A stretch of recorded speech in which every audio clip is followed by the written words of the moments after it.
बहुत बड़ी खबर निकल के आ रही है पवन सिंह के लिए कि पवन सिंह और ज्योति सिंह एक हो गए हैं। जी हां, इसी के बारे में हम जानकारी आप लोगों को देने जा रहे हैं कि पावर स्टार पवन सिंह का जो मामला चल रहा था, उनके ही अपनी धर्म पत्नी ज्योति सिंह के बीच में कोर्ट में मामला चल रहा था और कहा यह जा रहा था कि पवन सिंह के बीच में और ज्योति सिंह के बीच में तलाक हो जाएगी। लेकिन खुद से खबर ये निकल के आ रही है कि पावर स्टार पवन सिंह और ज्योति सिंह, उनकी धर्म पत्नी, दोनों एक हो गए हैं। बगल में आप फोटो देख रहे हैं, ये फोटो काफी तेजी से वायरल हो रहा है और बताया जा रहा है कि पावर स्टार पवन सिंह और ज्योति सिंह एक हो गए हैं।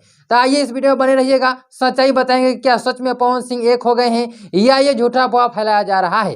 तो मैं आपको बता दूं कि बहुत बड़ी खुशी की खबर है भोजपुरी इंडस्ट्री के लिए, और जो भोजपुरी से इंटरेस्ट रखते हैं, आप पावर स्टार का फैंस है, उनके लिए बहुत बड़ी खुशी की खबर है कि यह सच बात है और सही बात है। पवन सिंह और उनकी धर्म पत्नी ज्योति सिंह दोनों एक हो गए हैं और बहुत जल्द एक छोटा सा पवन सिंह आने वाला है। जी हाँ, आप समझ रहे होंगे कि मैं किस छोटा पवन सिंह का बात कर रहा हूँ। तो बहुत जल्द ये खुशखबरी भी देखने को मिलेगा। लेकिन आज बहुत बड़ी खुशी खबर ये है कि पवन सिंह और ज्योति सिंह एक हो गए हैं और जितना विवाद का मामला था, वह खबर ऐसे बताई जा रही है कि वह मामला पूरा खत्म हो गई है और ये दोनों अब साथ में रहने लगेंगे। जी हाँ, ये बहुत बड़ी खबर। अगर आप इस वीडियो को पवन सिंह का फैंस देख रहे हैं तो इस वीडियो को दूर दूर तक शेयर कर दीजिएगा और लोगों को बता दीजिएगा कि पवन सिंह एक हो गए हैं, उनकी धर्मपत्नी ज्योति सिंह एक हो गए हैं और जितना भी मामला था वो सब खत्म हो गया है। यहाँ तो बने रहने के लिए बहुत बहुत धन्यवाद। वीडियो को दूर दूर तक शेयर कर दीजिएगा और इसी खुशी के साथ साथ फेसबुक पेज को भी फॉलो कर लीजिएगा और यूट्यूब चैनल को सब्सक्राइब जरूर कर लीजिएगा।